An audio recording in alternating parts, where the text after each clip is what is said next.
No ar, Faixa Livre, rádio jornalismo de verdade, a informação de primeira qualidade, a interpretação e os comentários das notícias, entrevistas, o contraditório.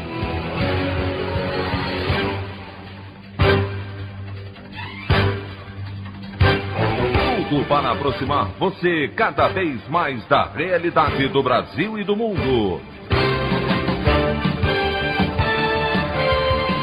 Apresentação: Anderson Gomes. Desemprego no Brasil de Jair Bolsonaro bate novo recorde. Quase 15 milhões de brasileiros buscam vaga no mercado de trabalho. Diretor do Instituto Butantan, Dimas Covas, diz a senadores da CPI da pandemia que o Brasil já poderia ter 100 milhões de vacinas entregues até este mês, caso o governo federal tivesse assinado o contrato de compra de doses da Coronavac em agosto passado. Dia Nacional de Mobilizações, realizado neste sábado em diversas cidades do país, marca a volta do povo às ruas pelo Fora Bolsonaro. Essas e outras notícias na edição desta sexta-feira, 28 de maio do ano de 2021, do programa Faixa Livre.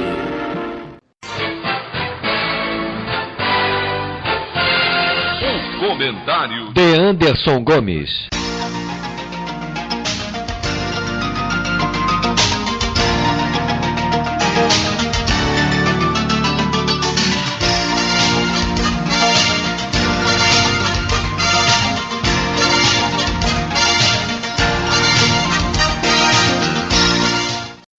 Bom dia, ouvintes.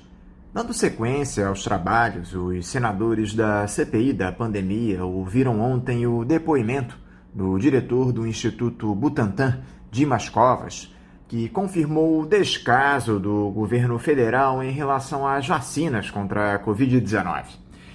Ele disse que a primeira oferta de doses do imunizante da farmacêutica chinesa Sinovac, em parceria com o próprio Butantan, foi feita em julho do ano passado e que o Brasil poderia ter sido o primeiro país a vacinar sua população ainda em 2020. Além disso, o médico e pesquisador garantiu que poderiam ter sido entregues 100 milhões de doses da Coronavac até o fim deste mês de maio, caso a primeira oferta de vacinas fosse aceita pela gestão Bolsonaro. Eu acho que não preciso nem falar os efeitos dessa irresponsabilidade do ex-capitão ao não adquirir as vacinas. Os números falam por si, quase 500 mil de mortes pela Covid-19. Aliás, o Brasil perdeu ontem um de seus maiores nomes da história do samba para a doença, com a morte de Nelson Sargento aos 96 anos, baluarte da Estação Primeira de Mangueira. É tudo muito lamentável. Mas eu gostaria também de citar aqui no espaço editorial esse importante Dia Nacional de Mobilizações, que será realizado amanhã em diversas cidades do país contra esse governo genocida e entreguista do senhor Jair Bolsonaro, pela compra imediata de mais vacinas contra a Covid e pelos empregos dos brasileiros. Ontem, aliás, o IBGE confirmou esse novo recorde no número de desempregados, com 14,8 milhões de pessoas procurando trabalho no país.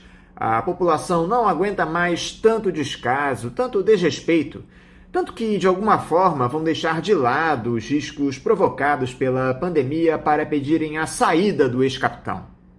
No Rio de Janeiro, o ato convocado pelas principais centrais sindicais terá concentração a partir das 10 da manhã no movimento Zumbi dos Palmares, no centro. Em São Paulo, a reunião se dará no MASP, local tradicional de manifestações na cidade. Eu acho que, acima de tudo, além da necessidade de se protestar contra esse caos no nosso país, as pessoas que forem às ruas devem se proteger dessa pandemia.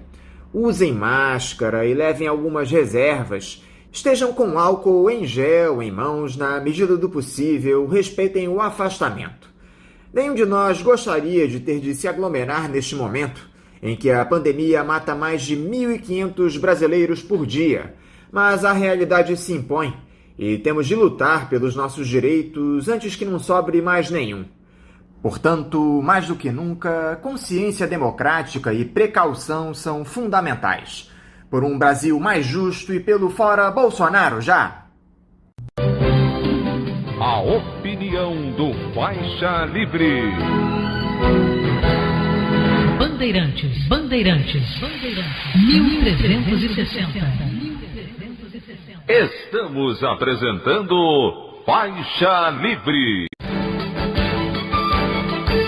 Voltamos a apresentar Faixa Livre. Estamos de volta, ouvintes, com o início da edição de hoje do programa Faixa Livre, que tem na sua produção a jornalista Celeste Sintra, auxiliada pela também jornalista Natália Moraes, tendo no comando do áudio o Francisco. Meu bom dia a todos. E meu bom dia também a você, que pode aqui participar nos enviando mensagens eletrônicas para o endereço ouvinte@programafaixalivre.com.br ou ainda registrando suas participações diretamente nas nossas redes sociais. No Facebook, nossa página é o Programa Faixa Livre. No Twitter e no Instagram, para deixar o seu recado, basta seguir os perfis @PGMFaixaLivre. Lembrando que as participações por telefone estão inviabilizadas, pois durante o período da pandemia do novo coronavírus, nosso programa está sendo gravado no dia anterior à sua veiculação.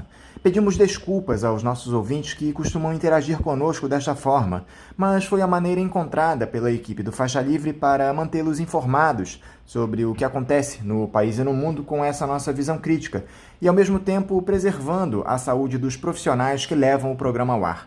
O Faixa Livre pode ser acompanhado também pelo nosso aplicativo para celulares com sistema operacional Android. O nome do aplicativo é Programa Faixa Livre. Os ouvintes também têm acesso à transmissão pelo nosso site, o www.programafaixalivre.com.br, ou pela página da Associação de Engenheiros da Petrobras, a AEPET, uma das nossas entidades patrocinadoras, no www.aepet.org.br. Para quem perdeu alguma das edições ou quer ouvir novamente o Faixa Livre, os áudios das entrevistas e editoriais estão disponíveis no nosso podcast, nos aplicativos Spotify, Deezer e Castbox. E dando início às nossas entrevistas, eu cumprimento o professor de História aposentado da Universidade Federal do Rio de Janeiro, a UFRJ, e presidente do Movimento em Defesa da Economia Nacional, o MODECON, Lincoln Abreu Pena. Lincoln, bom dia. Bom dia, amigos e companheiros do Faixa Livre. Lincoln, muito obrigado por você novamente dialogar conosco aqui no programa. Lincoln, o Brasil de hoje parece que vive uma realidade paralela daquela que está colocada para o restante dos países, graças a essa gestão negacionista e entreguista do Jair Bolsonaro. Enquanto a superação da pandemia começa a se colocar como uma realidade em uma série de nações, nós seguimos contando mortos aos milhares todos os dias. Os que sobrevivem ao vírus morrem de fome pela incapacidade do governo em conceder uma renda mínima para garantir a subsistência das pessoas.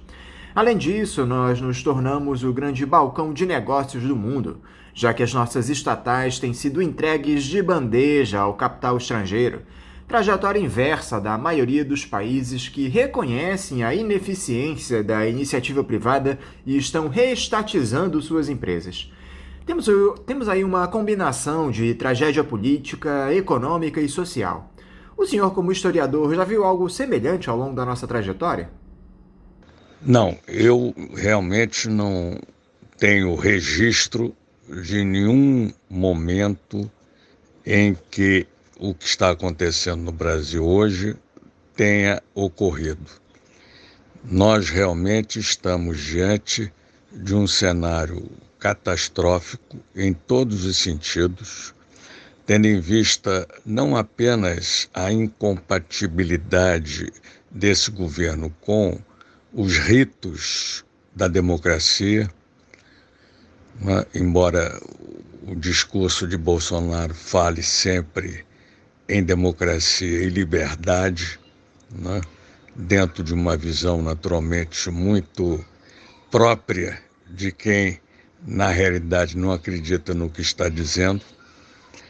Então, o momento em que nós vivemos é um momento de muita perplexidade para aqueles que viveram, como eu, por exemplo, épocas em que, embora houvesse muito embate político, embora fossem momentos de grande tensão política, mas vivia-se, pelo menos, dentro de uma harmonia do ponto de vista de se jogar um jogo democrático, sem ameaças, sem, inclusive, esse uso de instrumentos extralegais, que tem sido uma constante nos pronunciamentos, nas manifestações do Bolsonaro.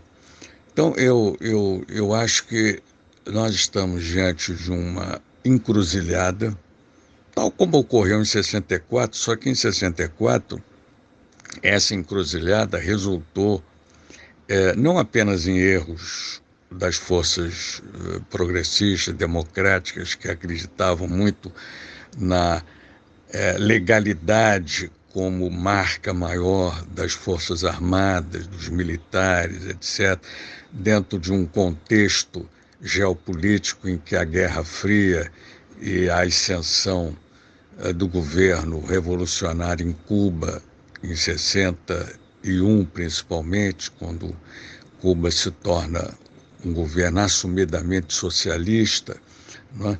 Todo esse contexto é deixado de lado e a gente foi muito, digamos assim, ingênuo naquela época, né? E mesmo os golpistas de 64 tiveram um mínimo de escrúpulo para lentamente progredir na direção da ditadura.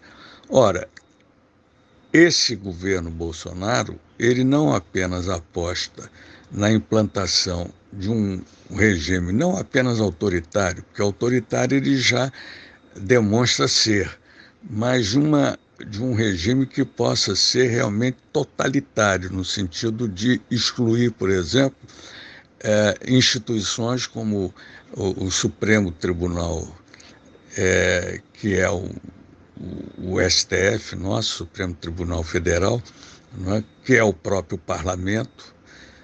Veja que mesmo na ditadura, salvo o período inicial do AI-5, essas instituições permaneceram, ainda que objeto de permanentes intervenções, né, de cassações. Então, a volta de tudo isso de uma forma ainda mais abjeta, mais cruel, mais tirânica e mais desqualificada, porque usando exatamente forças milicianas para poder se tornar um exército controlado pelo Bolsonaro, é algo que realmente nos deixa não apenas perplexos, como indignados. Aliado a todo esse retrocesso civilizacional, Lincoln, há um componente que já provocou muitas chagas ao nosso povo durante pelo menos 21 anos da nossa trajetória, que é o autoritarismo. O presidente da República insiste em retroalimentar aquela ameaça de fechamento do regime para manter sua militância engajada. Não foram poucas as declarações que ele deu nesse sentido. E, mais recentemente, ele passou a produzir imagens que se assemelhem aos momentos mais tenebrosos da história da humanidade. A mais recente delas foi essa espécie de motociata que ele realizou aqui no Rio de Janeiro no último domingo, algo que Benito Mussolini já havia feito na Itália fascista dos anos 1930. Como é que o senhor interpretou essa atitude do ex-capitão, Lincoln? Bolsonaro é uma herança maldita dos tempos da ditadura. Ele cresceu tendo como referência o autoritarismo ditatorial dos presidentes generais, né, da época da ditadura. Tornou-se adepto da tendência que sempre se manifestou contrária à anistia política, a época em que ainda era um jovem admirador da ditadura e juntou-se desde cedo à turma que se vinculou ao então general ministro da guerra do presidente Ernesto Geisel, o general Silvio Frota. Essa turma, que passou a ser chamada de turma do Purão da ditadura, porque congregava exatamente aqueles militares que participaram das sessões de tortura, inclusive em dependências das Forças Armadas, o que é pior, sob sempre o comando direto ou indireto de Frota, do general Frota. E tem sido, ele, Bolsonaro, tem sido a inspiração permanente, né, quando dos seus pronunciamentos relativos a essa época, sempre de elogio aos que praticaram a tortura e as constantes ameaças que faz ao invocar o meu exército, que, na verdade, é aquele formado por suas brigadas de tipo miliciana, tal como tem acontecido em suas manifestações e atos públicos.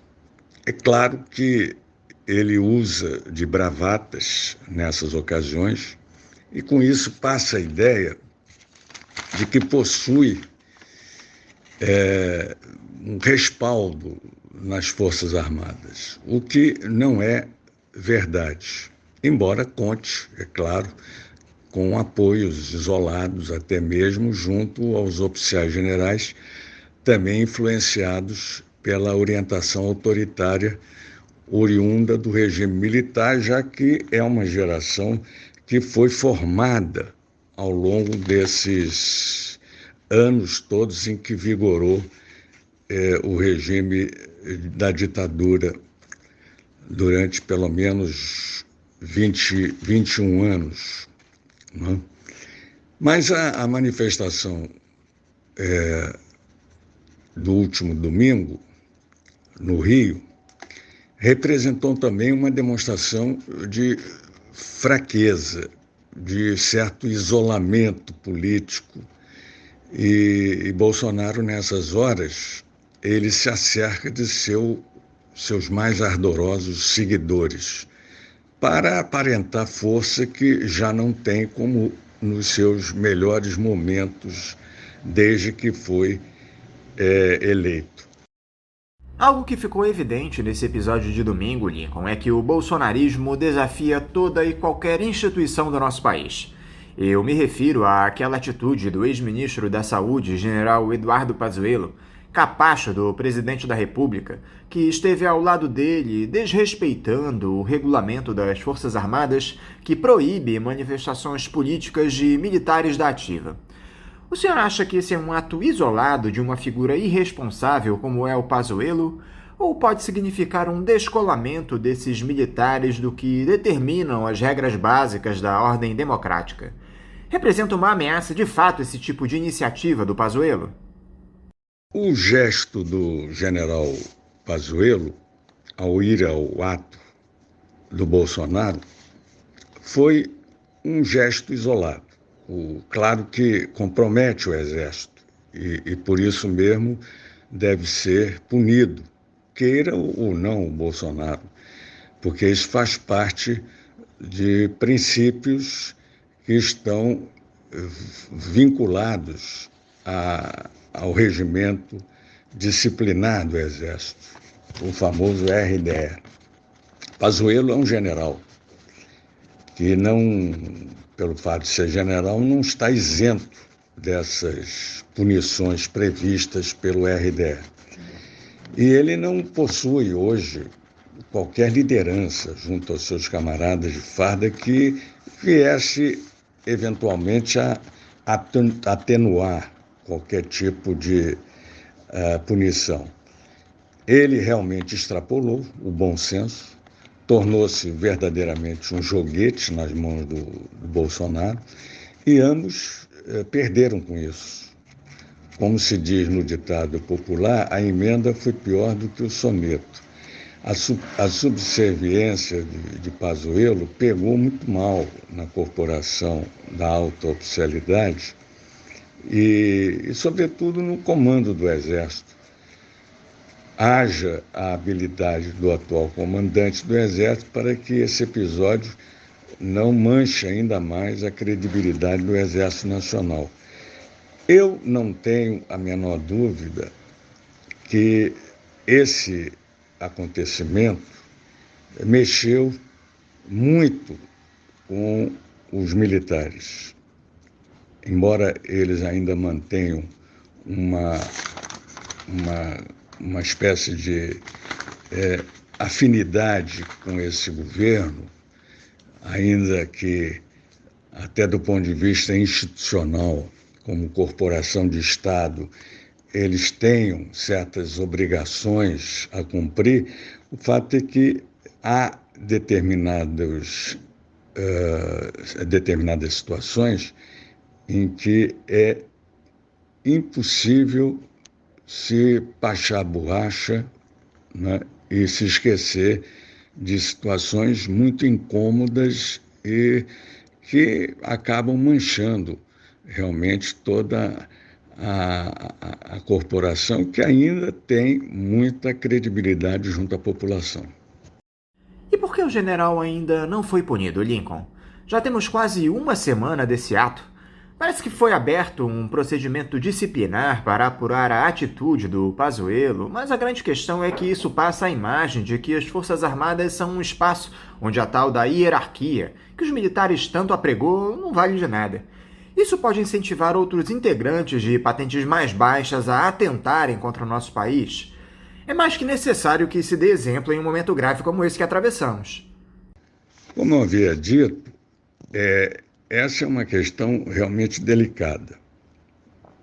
O atual comandante do Exército terá que ter muita habilidade, como disse, para contornar um problema logo no início, digamos assim, da sua gestão no comando do Exército, e envolvendo, para todos os efeitos, um camarada da sua geração, né?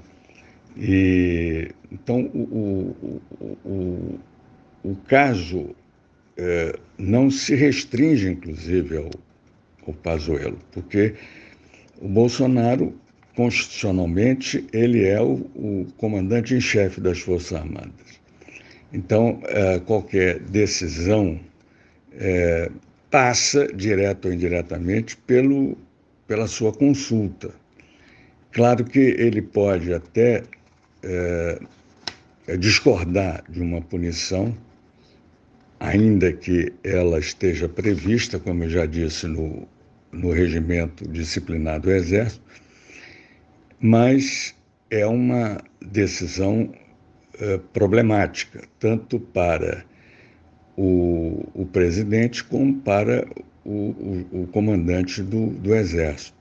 Quer dizer, no caso do Bolsonaro, porque muito provavelmente o comandante do Exército se desligaria da condição que ele ocupa.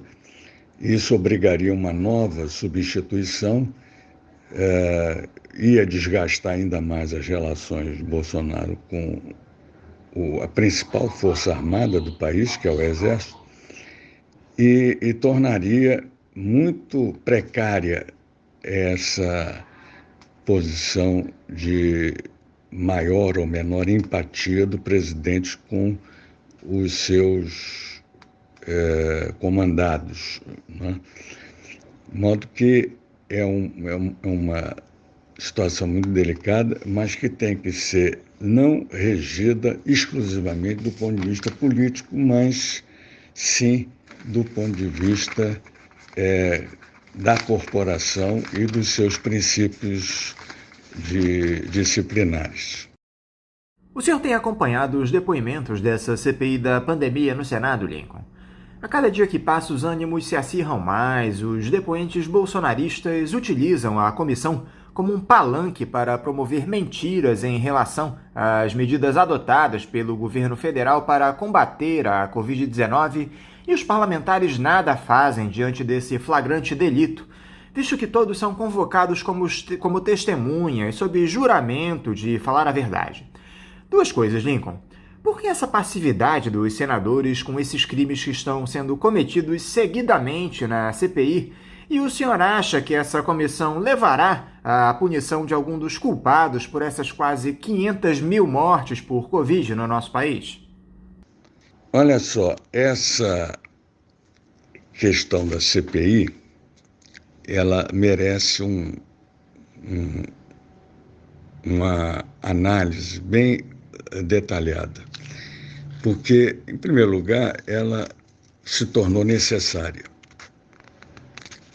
Ao contrário de muitas proposições de abertura de comissões parlamentares de inquérito, essa CPI, ela se impôs como uma necessidade gritante em face do objeto das apurações, e sua instalação e seu funcionamento têm sido acompanhados por um público enorme, o que demonstra exatamente a necessidade de se ter, de fato, um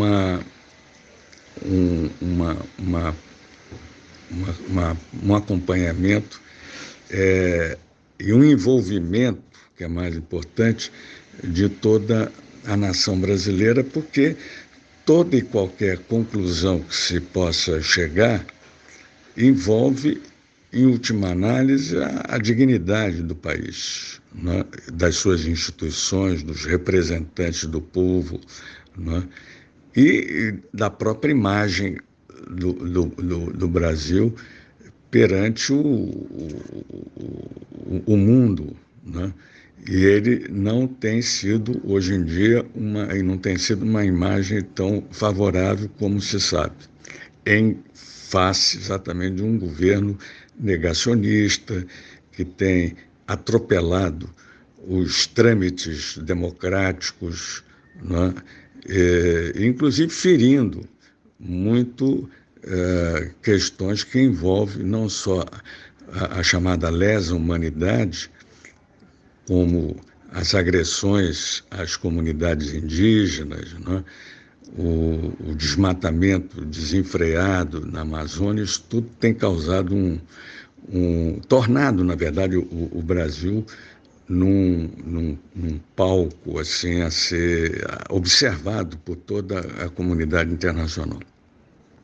Mas voltando à questão da CPI, como toda CPI, é perfeitamente compreensível que se tenha divergências quanto aos processos em andamento. Mas diante de um foco que mobiliza o sentimento de inúmeras pessoas, como o das perdas humanas, realmente carece de sensibilidade a presença de argumentos visando não a apuração dos responsáveis pelos erros de omissão, fruto exatamente dessa atitude negacionista do governo. Mas o que choca ainda mais é a blindagem que o governo tem sido objeto por parte daqueles que o sustentam, o apoiam e lá se encontram na CPI como verdadeiros baluartes do governo. Quanto aos rumos da CPI, creio que ainda é cedo para uma previsão, porém, acredito que a prevalecer o jogo entre oposição e situação, acima dos rumos que venham a julgar os responsáveis, tudo que se fizer será, infelizmente, em vão. Acrescente-se que, com a pandemia em pleno vigor, as pressões de rua ficam praticamente reduzidas, o que fortalece os adeptos do negacionismo. ao contrário de outros impeachment, nós tivemos o impeachment do Fernando Collor de Mello e depois do impeachment golpista da presidente Dilma Rousseff, houve nessas ocasiões graus diferenciados, mas de qualquer forma manifestações de sustentação dessas CPIs que resultaram exatamente no afastamento desses presidentes. Sem entrar no mérito exatamente das diferenças fundamentais existentes entre esses dois exemplos. No momento, nós temos como um grande adversário a pandemia, não é? A circulação do vírus, agora com essa possibilidade de uma terceira onda em decorrência da variante da Índia, o que pode ainda dificultar não só a marcha da CPI, no sentido dela continuar a ser apenas um programa televisivo ou radiofônico para a grande maioria da população, e não como algo que venha a mobilizar popularmente, né, a sociedade brasileira, indo às ruas e se manifestando, e não apenas nas ruas, mas nas suas entidades representativas, associações, sindicatos, partidos, etc.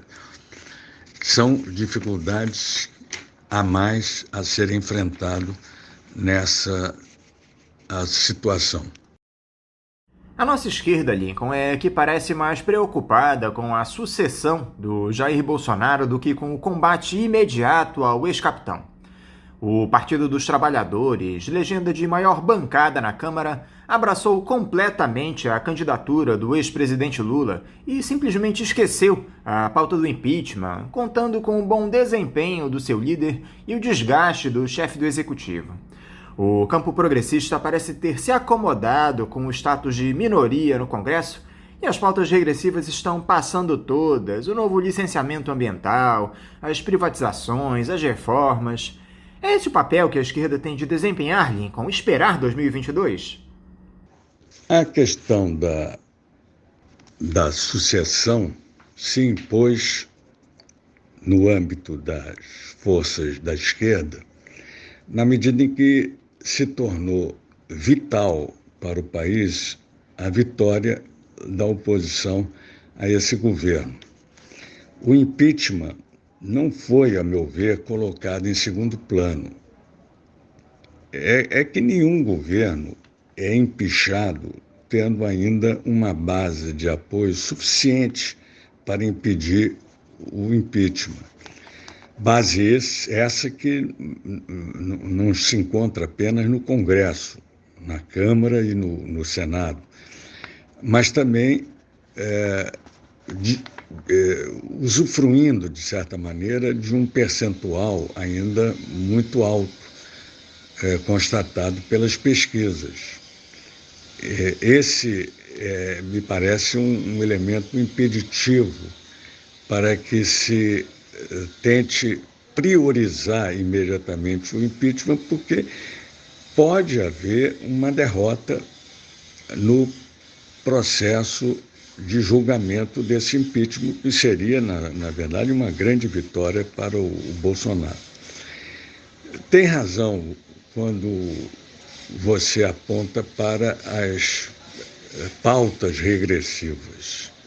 Além das que foram mencionadas no exemplo da pergunta, é bom destacar a que tem sido alertada pelo deputado Freixo quanto ao projeto do deputado Capitão Augusto, do PR de São Paulo, que concede autonomia às polícias estaduais, militar e civil, né? Polícia militar e polícia civil. Parece que também contempla o Corpo de Bombeiros. Tirando essas corporações da alçada dos governadores. no que diz respeito à indicação dos seus comandantes, né?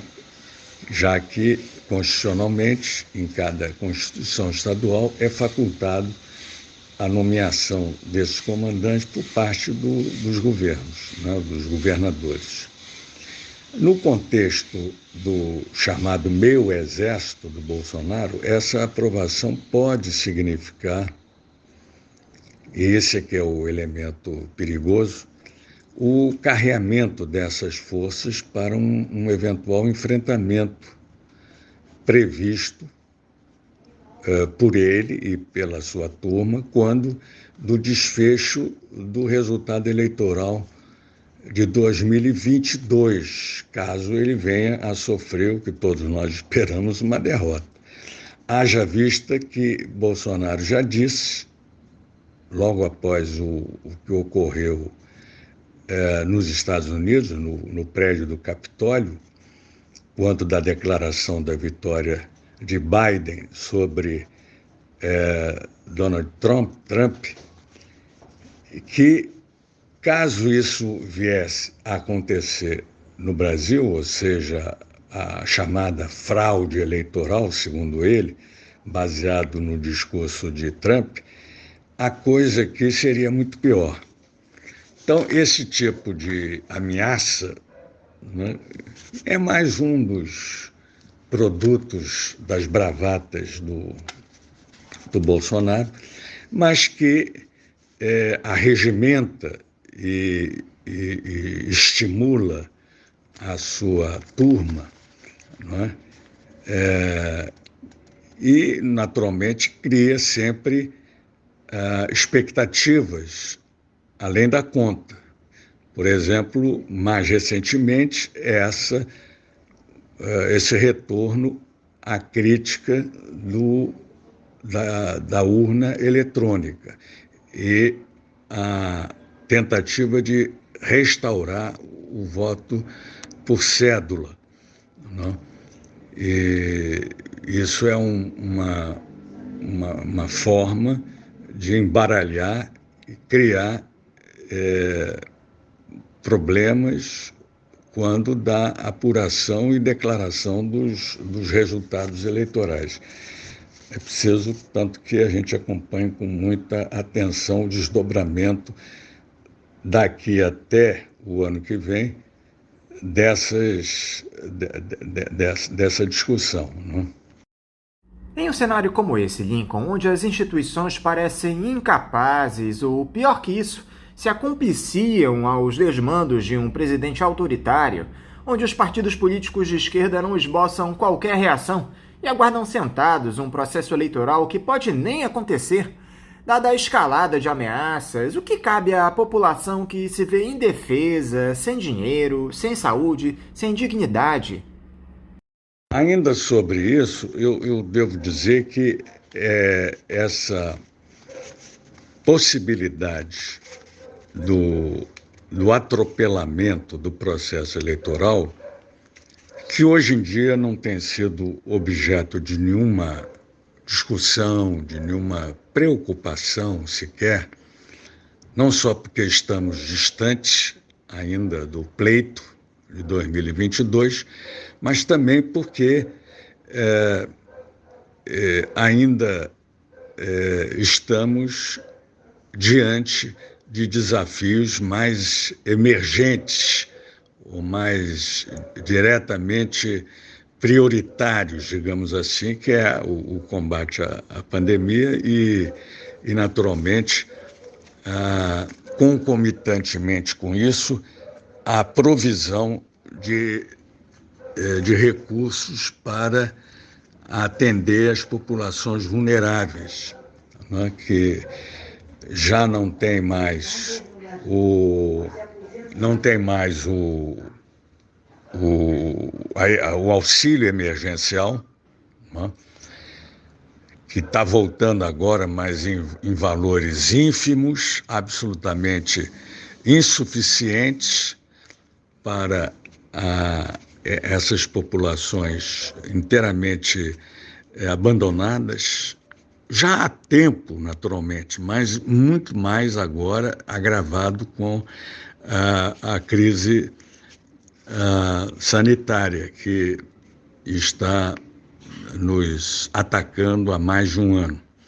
Então, essa questão eleitoral, ela virá mais cedo ou mais tarde a ganhar uma dimensão, um lugar mais destacado nos debates nacionais e por certo, a grita por parte da turma de Bolsonaro, no sentido de cercar a eleição de todos os cuidados que possam impedir a sua derrota, prevista já com uma antecedência grande pelos institutos de pesquisa, e que, a se manter nesse diapasão, não tenham dúvida que virá ainda a fragilizá-lo mais como candidato a uma recondução que seria não só impertinente, mas seria desastrosa para a grande maioria do povo brasileiro. O senhor acha que esse ato de amanhã, convocado pelas centrais sindicais, o Dia Nacional de Mobilizações e Paralisações, ainda que haja todo o temor provocado pela Covid-19, pode representar uma mudança de rumos nesse quadro de desesperança?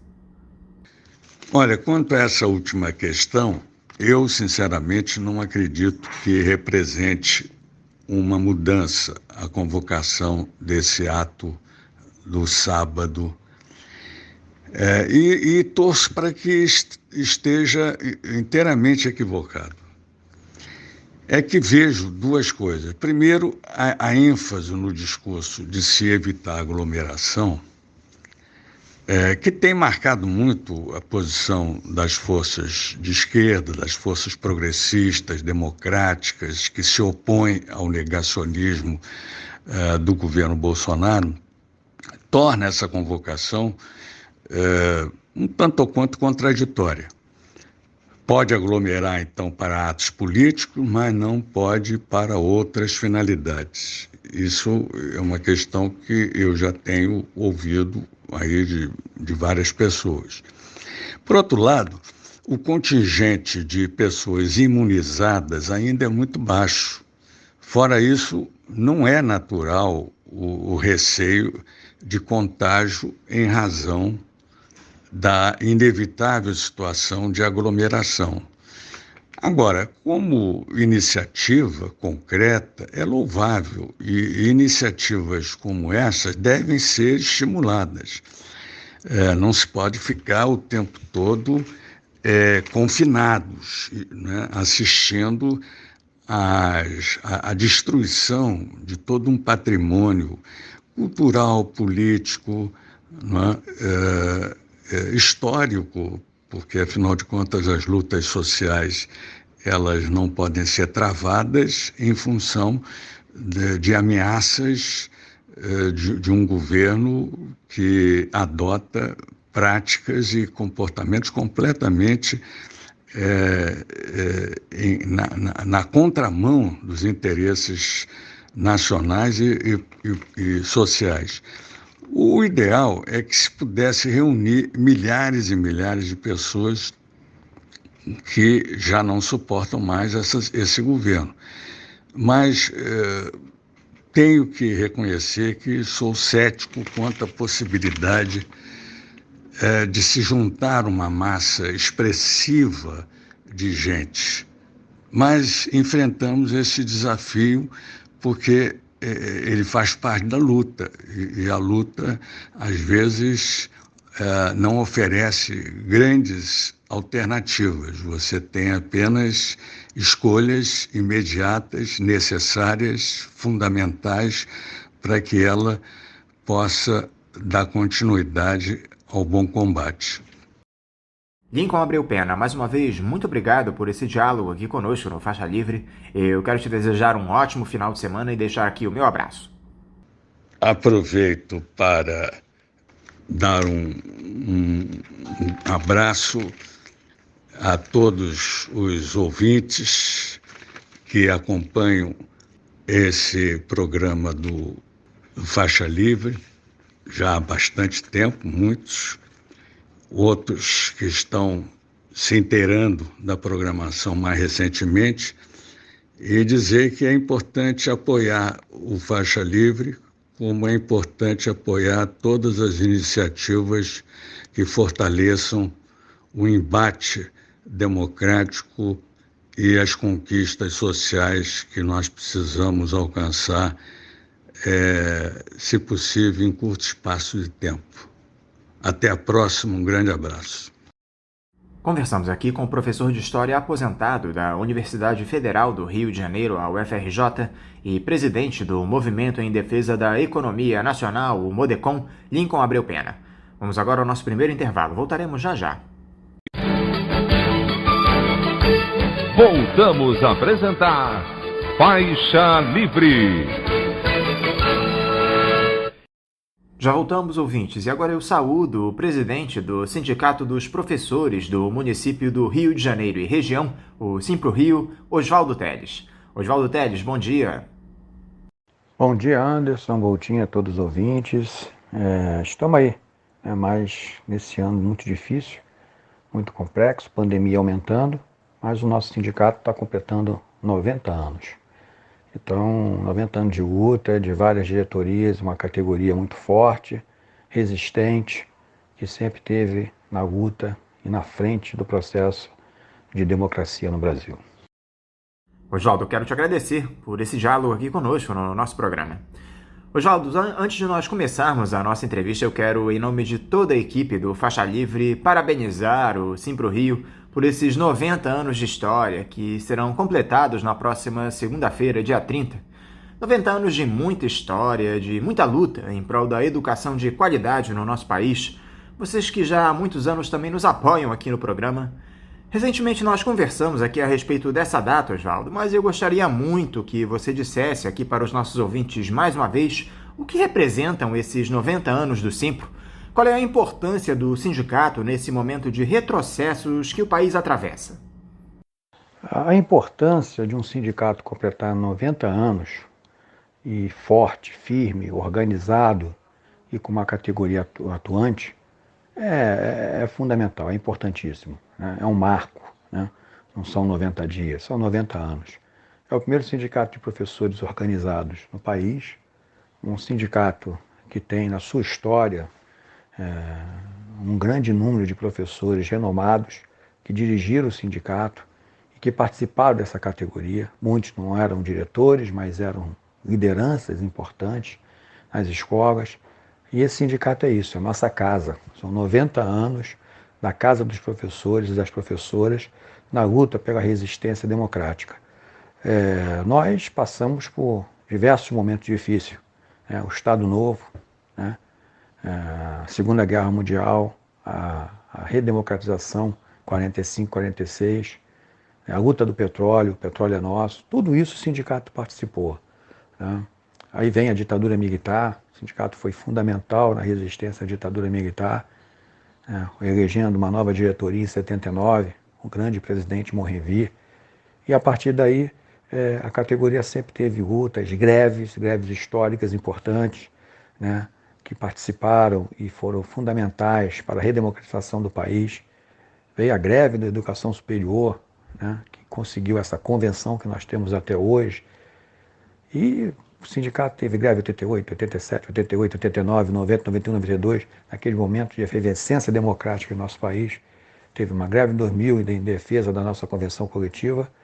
As greves pela luta pela Previdência, no governo Temer, no governo Bolsonaro, e contra a reforma trabalhista. E agora a greve pela vida, um outro movimento também fundamental e de grande importância para a categoria, que é a defesa da vida.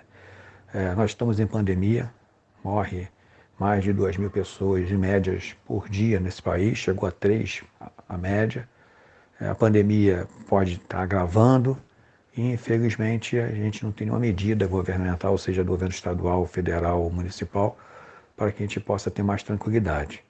O patronal conservador, o sindicato sempre colocando-se para um debate democrático, mas infelizmente o outro lado, o nosso patronal, é muito difícil, né? Muito ruim de negociação, mas o sindicato está aí, vivo, forte, participativo, participa de todos os momentos importantes participou de todos os momentos importantes da nossa história e continua participando e continuará participando ao longo da nossa história. Tem uma categoria organizada, forte, que está sempre lutando pelos seus direitos e que, na maior parte da vida, luta pela sociedade como um todo, porque ser educador nesse país é lutar por uma sociedade justa, melhor, democrática, em que todos possam ter acesso a tudo. E parece que para celebrar essa importante data, Oswaldo, vocês do Simpro vão realizar uma live que terá a presença do sociólogo português Boaventura de Souza Santos e do cineasta Silvio Tendler, não é isso? Quando será essa live? Onde é que nós podemos acompanhá-la? E além dela, haverá algum outro tipo de comemoração dos 90 anos do sindicato? O sindicato ele vai comemorar os 90 anos o ano inteiro, né? Vai comemorar 90 anos na luta pela campanha salarial, vai comemorar os seus 90 anos na resistência a um Estado democrático de direito, contra a ditadura e os ditadores de plantão. Então o sindicato vai comemorar esse ano, 90 anos, já está comemorando desde o primeiro dia do ano. No dia 31, que é o nosso aniversário, 31 de maio, nós vamos fazer uma live com Boaventura e com Silvio Tendler. Uma live para discutir a conjuntura, nosso futuro. O sindicato, há 2 anos atrás, fez uma parceria com a Caliban, com o cineasta Silvio Tendler, para fazer um filme sobre a história do movimento sindical e a luta dos trabalhadores no Brasil. E esse filme ia ter sua estreia neste momento, dia 31, mas infelizmente a pandemia atrasou o processo desse documentário do Silvio Tendler e não foi possível. Então nós vamos fazer uma live, vamos fazer um trailer do filme, um pedaço do filme do Silvio Tendler, que vai ser apresentado, né? E também vai ter um pequeno filme nosso da história do nosso sindicato, as principais lutas que o nosso sindicato enfrentou ao longo da sua história. E vai ter a participação do Silvio e do Boaventura, que é fundamental para nós, né, nessa luta constante do sindicato pela democracia e pelos seus direitos. Vai ser no dia 31 de maio, às 18 horas, e a gente pode acompanhar pelas redes sociais, pelo YouTube, pelo Facebook, vai ser em todas as redes do sindicato. É só acessar o site, acessar o YouTube do sindicato, acessar o Facebook, vai estar lá a live com a participação dos dois, a minha mediação, trazendo esse debate. O debate é a conjuntura nacional e internacional e a organização dos trabalhadores, né? O futuro dos trabalhadores nessa conjuntura tão desfavorável para a nossa vida democrática. Oswaldo, falando agora sobre essa situação da educação no nosso país e dessa sanha do grande capital, parece que os empresários do ensino querem cada vez mais ampliar os seus ganhos nesse mercado que já movimenta 80 bilhões de reais por ano no Brasil e ainda é dominado pelas escolas de bairro. Um exemplo disso é o grupo Eleva, um dos maiores do país e liderado pelo bilionário Jorge Lehmann, que em 2018 tinha 47 mil alunos e em menos de 3 anos quase triplicou esse número, atualmente com 120 mil estudantes. Recentemente eles anunciaram a compra de 51 colégios do grupo Cogna, entre eles os tradicionais PH e Pitágoras, os aproximando de se tornarem o maior grupo da educação básica no mundo em número de alunos. Enquanto isso, os professores estão sem reajustes há 2 anos. Não há outra palavra para definir essa situação que não indecência, Oswaldo. Como é que vocês do Simpro observam esse cenário dos grandes conglomerados de educação cada vez mais ricos e poderosos, enquanto os profissionais estão à míngua? Esse movimento da financiarização na educação não é de agora, isso já vem de muito tempo. Aqui no Brasil e no mundo, eles entraram forte na educação superior, dominaram o processo da educação superior e aos poucos vem dominando também a educação básica. Essa financiarização, esse aglomerado de poderes econômicos na educação, é porque a educação, para eles, é uma mercadoria. E para nós, professores, a educação não é mercadoria. Então, é muito lucro que eles ganham com a educação e, evidentemente, com uma certa postura, né, fantasiosa, dizer que eles dão qualidade, quando na verdade a maioria das vezes as instituições que eles administram têm péssima qualidade na educação. Mas infelizmente nosso país tem essa ideologia individualista em que o privado sempre é melhor do que o público, quando na verdade a gente sabe que as principais universidades do país são as públicas. As grandes escolas do ensino básico, do ensino médio para o Enem, ou é da área federal pública, ou as grandes escolas privadas da rede católica, e uma ou outra de alguma instituição financeira, né? Então, nós sabemos qual o objetivo que eles têm. O sindicato, e nós, todos os sindicatos no Brasil de professores, e a nossa entidade nacional, a CONTE, já travamos essa luta há muito tempo. A nossa luta era pela regulamentação e a regularização desse processo de mercantilização da educação. Infelizmente, não conseguimos fazer nos governos Lula e Dilma, e evidentemente, pós-governo Temer e Bolsonaro, muito menos. Essa luta é antiga e nós vamos continuar travando essa luta. A mercantilização da educação, ela só traz questões danosas para a sociedade. Nós temos que brecar isso. E para brecar isso tem que ter muita organização, muita resistência e muita mobilização da educação. Não só do setor privado, como todos os setores. Porque o caminho, depois disso, é eles começarem a privatizar também o que existe de educação pública nesse país. Então é uma luta muito grande, não é pequena. A educação é atacada profundamente nos últimos anos, né? Seja no governo Temer, no governo Bolsonaro, o golpe de Estado que aconteceu em 2016, tirando o governo Dilma, é um ataque constante à educação e ao movimento dos trabalhadores. Então nós sabemos disso, temos que nos organizar cada vez melhor para podermos fazer o enfrentamento e sair vitoriosos. Esse processo de financiarização é longo, não vai da noite para o dia que vai desaparecer, mas temos que criar um governo popular para que possa regulamentar e regularizar essa questão. E os professores dos últimos anos, eles têm que saber, né, que, sem reajuste, que nós estamos há 2 anos, eles têm que saber que só há um caminho para a gente poder combater isso. É a nossa organização social e sindical. O professor tem que entender isso, e é isso que a gente discute o tempo inteiro com a categoria e dialoga com eles. Não dá para individualmente ninguém resolver nada. Só quem vai resolver isso é a organização social, sindical, é o coletivo. É o coletivo que vai fazer o enfrentamento com esse patronal, como nós temos feito. Nós estamos em campanha salarial, estamos na porta das escolas, todo dia tem um ato do Simpro Rio na porta de uma escola no Rio de Janeiro. Todo dia. E tivemos agora, na quinta-feira passada, no Eleva, ali em Botafogo, um ato. Então, discutindo com eles, colocando nosso papel de sindicato, da importância da valorização do magistério e a fundamental organização e mobilização para ter o reajuste salarial de professores e professoras. Essa é a nossa luta, essa é a nossa missão de buscar o melhor caminho para que os professores e as professoras possam ter dignidade na sua profissão.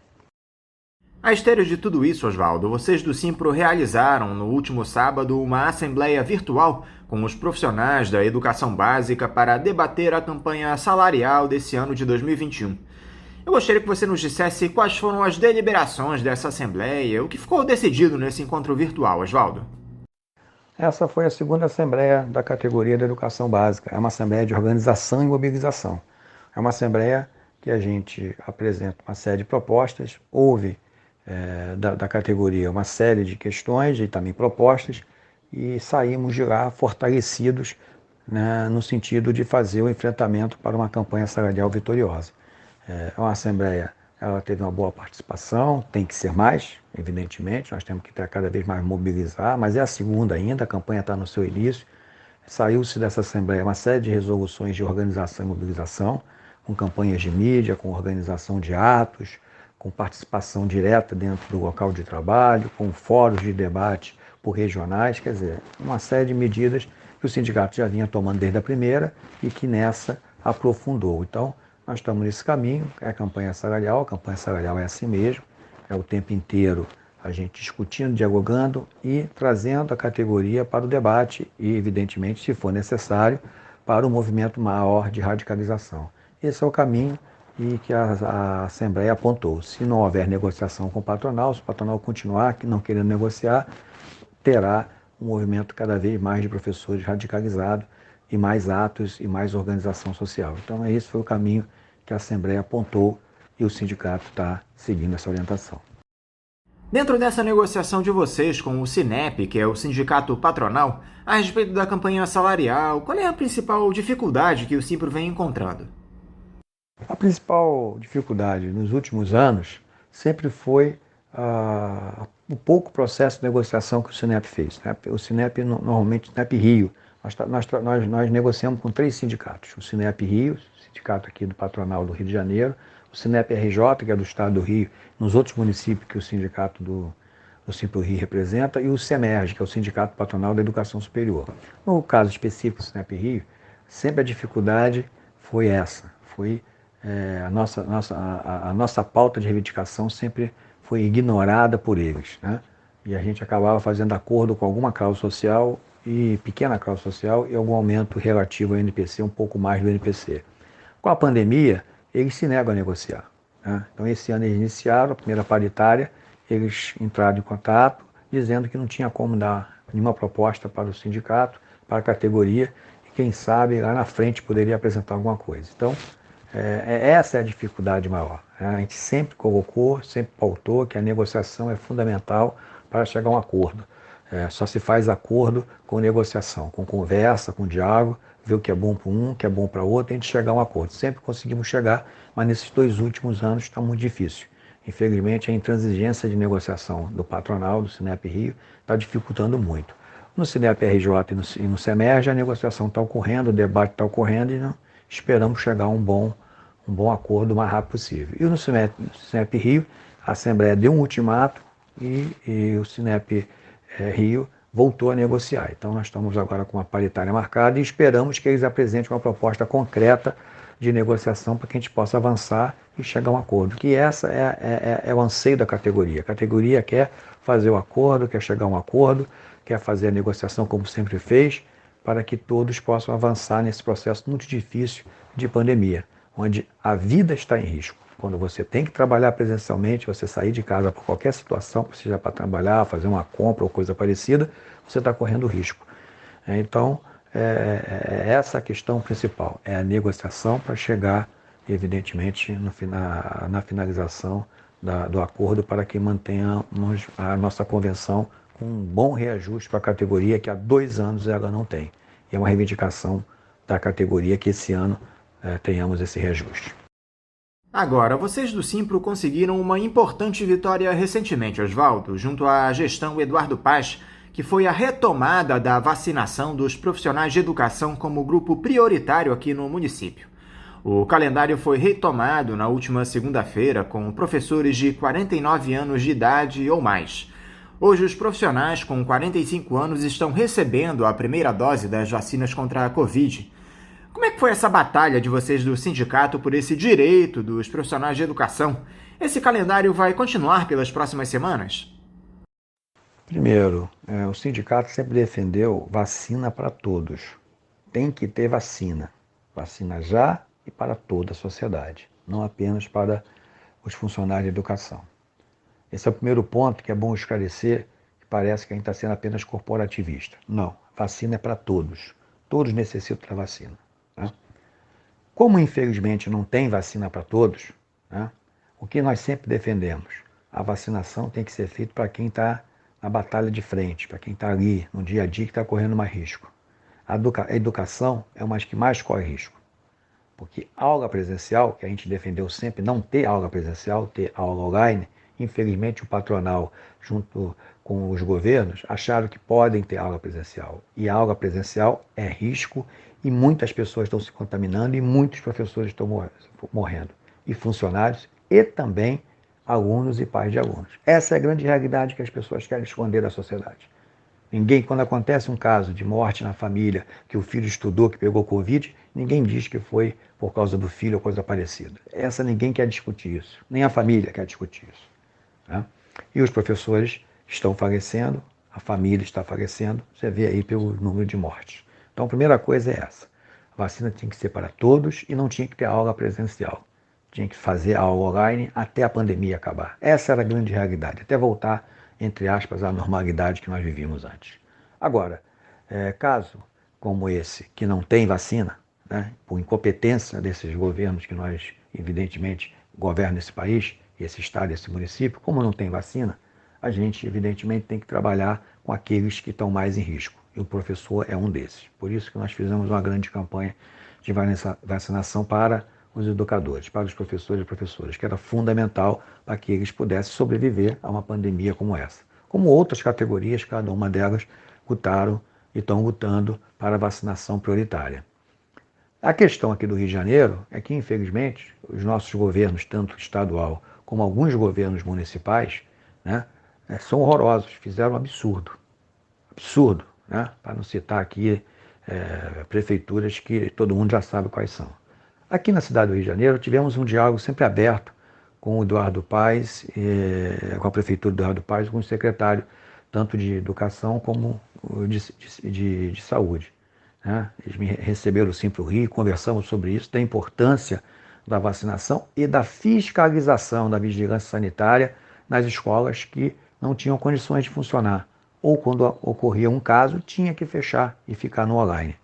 As escolas mais responsáveis, quando acontece um caso, comunicam e fecham para que possam voltar, evidentemente, lá na frente às aulas presenciais para ninguém correr risco na comunidade escolar. Mas, infelizmente, uma grande parte delas não fazem isso.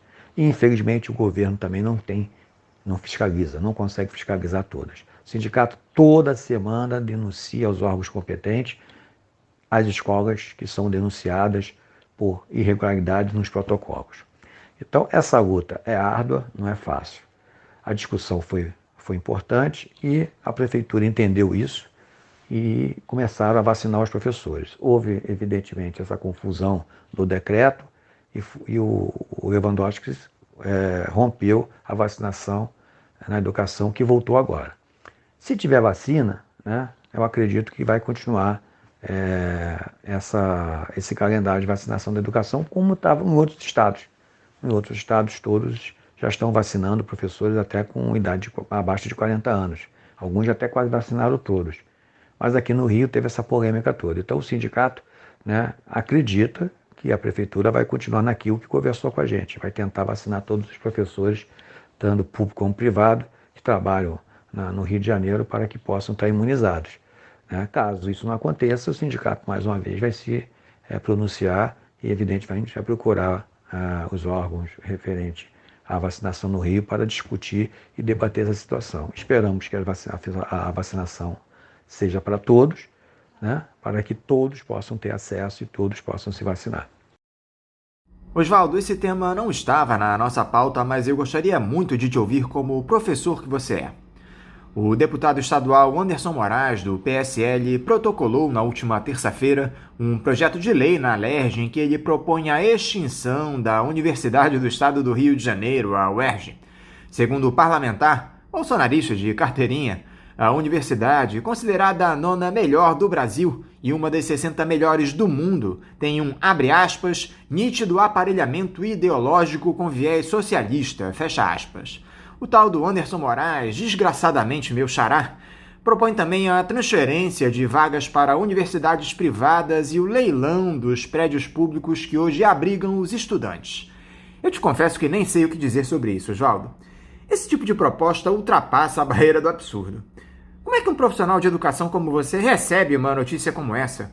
Um parlamentar que deveria lutar pelo direito à educação pública, gratuita e de qualidade, propõe acabar com uma instituição de excelência como a UERJ. Anderson, o que você falou no final é a resposta. O sindicato até soltou uma nota sobre isso. O próprio presidente da UERJ, o André Ceciliano, já colocou que é inconstitucional. Eu sou da teoria, que a gente teve que soltar uma nota, porque nós somos sindicato, etc. Eu sou da teoria que esse tipo de deputado, ele quer apenas aparecer. Ele quer apenas, o seu xará, ele quer estar na mídia. Então ele faz uma maluquice dessa, uma irresponsabilidade dessa, porque eles acreditam nisso. Eles acreditam nisso, primeiramente. Isso é questão ideológica. Eles acreditam nisso, que tem que acabar com tudo isso, porque é uma defesa ideológica deles. Mas eles sabem que isso vai ter uma repercussão muito grande, que a sociedade não aceita e que a proposta dele nem constitucional mas que ele aparece. Ele aparece e para aqueles que concordam com ele cria uma situação. Eu sou da teoria, que eu falei anteriormente, que esse tipo de coisa a gente não tem nem dá ouvido. Né? O presidente da Grécia se pronunciou, disse que não vai, quando ele for presidente, ele não vai colocar aquilo em votação e é inconstitucional. E ponto. O sindicato soltou uma nota, a FETESB soltou uma nota, acho que o reitor da UERJ, muito bem, inclusive, na reitoria, um grande reitor, também se colocou. Então, esse tipo de proposta, a gente tem que dar o isolamento social deles. Né? Essas pessoas não merecem uma vírgula nossa. Toda vez que a gente comenta, eles crescem o índice dele de repercussão na mídia, porque é isso que eles querem. Eu praticamente não repercuto nada na mídia que vem desses bolsonaristas de plantão. Dessas pessoas irresponsáveis que estão aí na sociedade só prejudicando e atrapalhando e desconstruindo aquilo que a sociedade construiu. Então, o melhor é isolá-los, não dar importância a eles e combatê-los naquilo que a gente sempre sabe combater. É com o movimento social, é com o povo na rua. No momento que eles se levantarem, temos que levantar mais do que eles. É isso que nós temos que fazer. Então, Anderson, para ser bem sucinto, para não dar muita asa, né? Se realmente avançar isso, é nas ruas que a gente vai ter que destruir esse tipo de comportamento antidemocrático de uma instituição importantíssima para o Estado do Rio de Janeiro. Para encerrar, Oswaldo, o Simpro vai participar do dia de mobilizações amanhã, organizado pelas principais centrais sindicais contra o governo genocida e entreguista do Jair Bolsonaro. Como é que anda a expectativa para esse ato? Qual é a importância que ele tem nesse momento que o país atravessa? O Simpro vai participar, está na organização, como assim todos os movimentos sociais, sabendo que é muito difícil fazer ato em período de pandemia. É um risco muito grande. Está se tomando todos os cuidados para ter uma separação muito grande, para ter uma movimentação muito democrática, mas nós sabemos também que não é fácil organizar um ato dessa monta e que, do outro lado, sempre tem pessoas para criar tumulto, porque eles se infiltram nos atos para atrapalhar. A gente sabe disso. Então nós estamos tomando todos os cuidados necessários, o Simpro vai estar presente, estará no processo de organização do ato. Quem representa o Simpro Rio é o professor Afonso Celso, nosso vice-presidente, ele que está indo às reuniões e ele que está na frente desse processo do ato. Eu, infelizmente, não estarei nesse ato, porque 10 horas eu tenho a Assembleia da Educação Superior. Sábado agora, no dia 29, já há muito tempo já marcada a Assembleia, nós temos uma Assembleia da Educação Superior, que vai discutir a questão da educação superior, né, a nossa mobilização. Então, é um ato que o Simpro, muitos diretores estão presentes, a categoria foi convocada, na última Assembleia convocamos a categoria, e sabendo da dificuldade que é fazer atos em período de pandemia, tomando todos os cuidados, está toda uma organização de protocolos, mas nós sabemos que isso não é suficiente. E a expectativa é grande, é a expectativa de ter bastante pessoas muito bem organizadas e que a gente possa fazer um grande ato no Brasil inteiro, não só no Rio de Janeiro, né, em resposta à irresponsabilidade desse governo, desse presidente que não tinha que estar lá, mas infelizmente, através de um golpe de Estado, colocaram ele lá. Então nós temos que fazer um ato de total repúdio para, se possível, mais rápido, a gente tira esse governo da onde ele está, porque ele não merece administrar o Brasil nesse momento, principalmente, onde a sociedade brasileira está morrendo numa pandemia, está desempregada, a fome cada vez maior, o desemprego em massa, um governo totalmente irresponsável e que nós temos que lutar muito para tirá-lo. Se não for tirar nesse momento, já em 22, nas eleições, temos que tirá-lo do poder de qualquer jeito. Oswaldo Telles, mais uma vez, muito obrigado por esse diálogo aqui conosco no programa. Eu quero novamente te parabenizar pelos 90 anos do Simpro Rio, esse sindicato de muita luta e resistência. Quero dizer que vocês podem contar conosco aqui do Faixa Livre, desejar para você um ótimo final de semana e deixar aqui o meu abraço. Eu agradeço a vocês do Faixa Livre, a todos os ouvintes, e mais uma vez reitero aqui, nós temos uma assembleia no dia 29, às 10 horas da Educação Superior. O professor da Educação Superior dá tempo de se inscrever, né? Nós temos até o dia de hoje para fazer a inscrição. Nós temos um ato amanhã, dia 29, que também o Simpro participará. E no dia 31, é o nosso aniversário, 90 anos. Vai ter um grande debate com Boaventura de Souza Santos, com Silvio Tender, discutindo o Brasil, discutindo a importância do movimento social, do movimento sindical, no crescimento, no avanço da democracia. Então eu espero contar com vocês todos no dia 31 para prestigiar os 90 anos do Simpro Rio. Um grande abraço a todos e vamos à luta. Conversamos aqui com o presidente do Sindicato dos Professores do município do Rio de Janeiro e região, o Simpro Rio, Oswaldo Teles. Como vocês, ouvintes, sabem, o Faixa Livre tem passado por um processo de transição nos últimos tempos que provocou algumas mudanças e também adaptações às novas tecnologias. Uma delas é justamente a adoção de uma chave Pix, essa nova modalidade de transferência de valores para os ouvintes que desejam contribuir com qualquer quantia para a manutenção do programa. Portanto, para você que já aderiu a essa nova tecnologia, a chave Pix da conta do Faixa Livre é o nosso e-mail, ouvinte@programafaixalivre.com.br. Repetindo, a nossa chave Pix é ouvinte@programafaixalivre.com.br. Para você que faz transferências da maneira tradicional, a nossa conta em nome da Associação de Funcionários do BNDES, a AFBNDES, no Banco Itaú, agência 1964, conta corrente de número 03004, dígito 1. Repetindo, a agência do Banco Itaú, 1964, conta corrente 03004, dígito 1. O CNPJ da AFBNDES para a realização de depósitos de quem não é cliente do referido banco é o 33984-550-0001-41. Repetindo, o CNPJ da AFBNDES é o 33984-550-0001-41. Lembrando que todos os recursos depositados nessa conta são destinados exclusivamente ao financiamento dos custos do Faixa Livre. Para quem não conseguir anotar as informações referentes à conta, elas estarão disponíveis no nosso site, o www.programafaixalivre.com.br, e nas nossas redes sociais, no Facebook, Twitter e Instagram. Então, repetindo mais uma vez, a nossa chave Pix é ouvinte@programafaixalivre.com.br e a conta corrente da AFBNDES do Banco Itaú, agência 1964, conta de número 03004, dígito 1. Vamos agora a mais um intervalo. Voltaremos já já. Voltamos a apresentar Faixa Livre.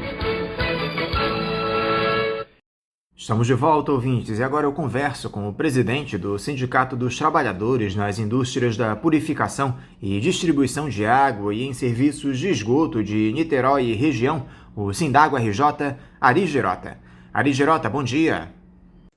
Bom dia, ouvintes do programa Faixa Livre e da Rádio Bandeirantes AM 1360. É um prazer estar com vocês aqui mais uma vez para falar de um tema tão importante que é a questão do acesso à água. Ari, muito obrigado por mais uma vez você estar aqui conosco no Faixa Livre. Ari, esse leilão criminoso da Companhia Estadual de Águas e Esgotos, a SEDAI, realizado no final do mês passado, segue rendendo muitas suspeitas. Vocês, representantes dos sindicatos que defendem a SEDAI pública, estão denunciando uma suposta fraude nessa privatização. A denúncia diz respeito à participação dos mesmos grupos empresariais como controladores dos consórcios que arremataram 3 dos 4 lotes que foram a leilão. Um deles não recebeu ofertas, o mais deficitário de todos, como era de se esperar. Explica aqui pra gente melhor, Ari, por favor, essa suspeita de fraude na privatização da SEDAI. Então, meu ouvintes do programa Faixa Livre, a suspeita de fraude se baseia num estudo que foi realizado pelo Instituto Mais Democracia, pelo Sindago, pela FASE e pela Ecopol, além da Nelutas, onde pesquisadores, fizeram o cruzamento de dados dos consórcios que atuaram. Consórcio Redentor, Consórcio Egeia, Consórcio Iguá e Consórcio Rio Mais. E nós detectamos assim um cruzamento de dados, de informações, no mínimo suspeito. Para vocês terem uma ideia, o Consórcio Redentor, que é composto pela Equatorial, ele tem entre os seus financiadores o fundo canadense.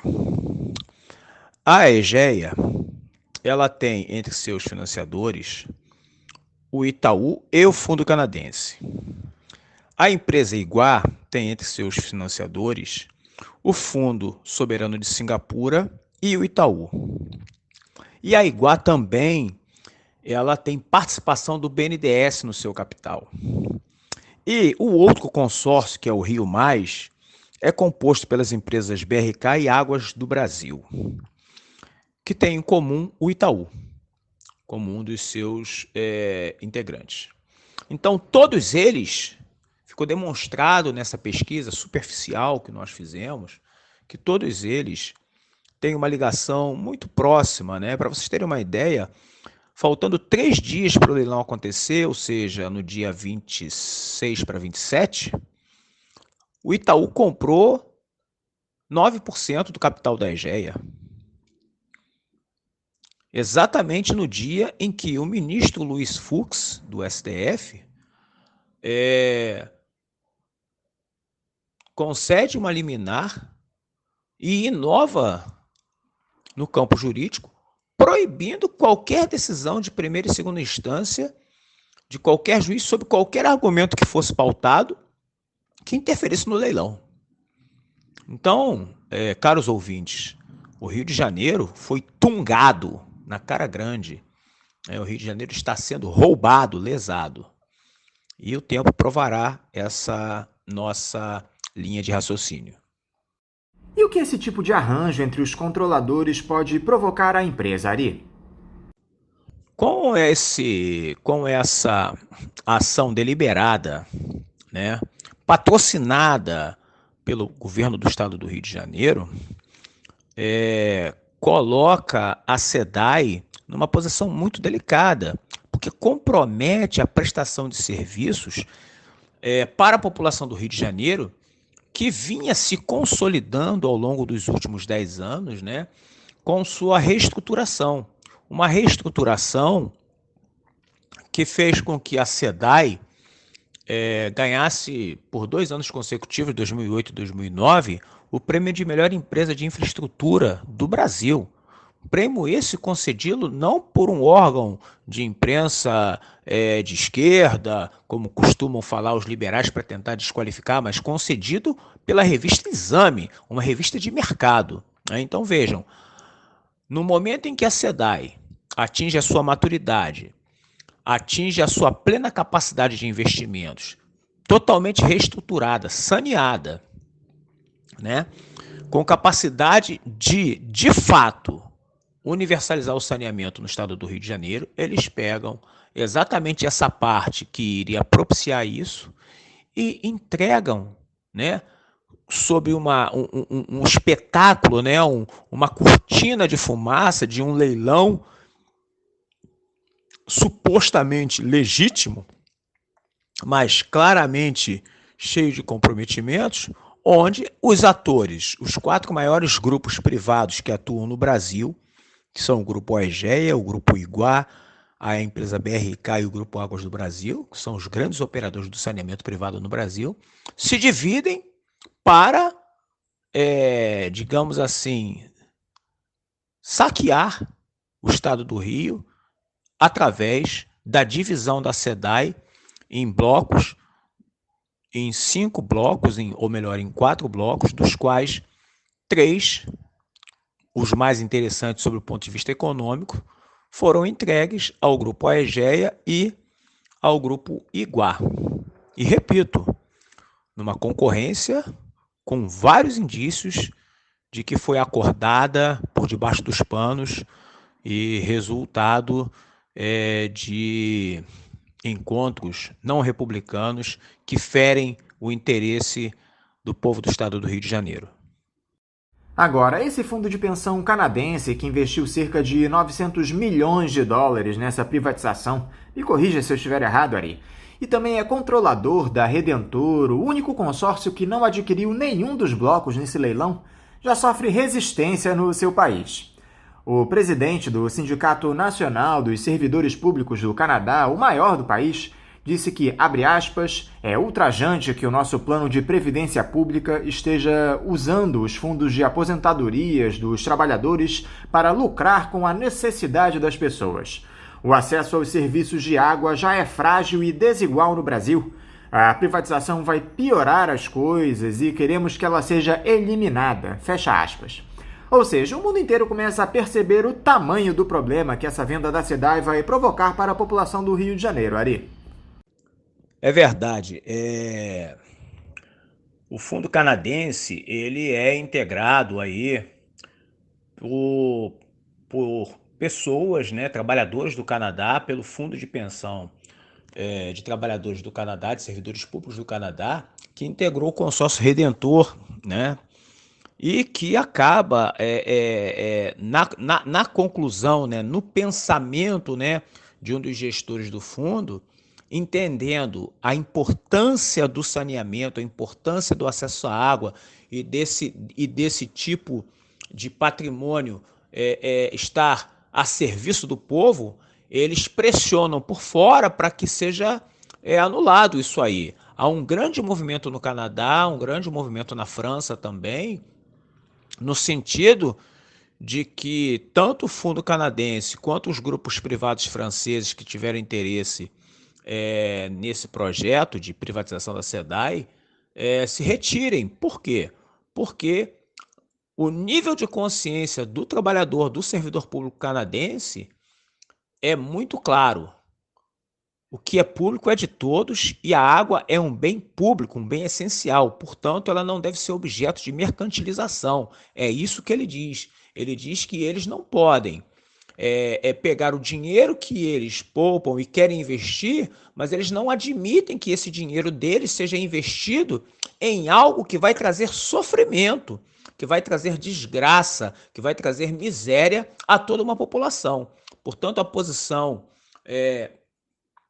do presidente do Sindicato Nacional de Servidores Públicos do Canadá, que administra aí parte desse volume de dinheiros do fundo de pensão deles, é uma posição republicana, uma posição democrática e uma posição decente, coisa que parece que alguns políticos e alguns integrantes do Poder Judiciário brasileiro não sabem o que é. E nós acompanhamos essa sina desde a época de governos Cabral, Pezão, entre outros atores do passado que sempre vilipendiaram com a coisa pública. E então essa manifestação do presidente do Sindicato dos Servidores Públicos do Canadá, como de outros atores da França, é muito importante para mostrar para o mundo o crime que está se cometendo no Brasil, em particular no Rio de Janeiro, com a tentativa de privatização da SEDAI.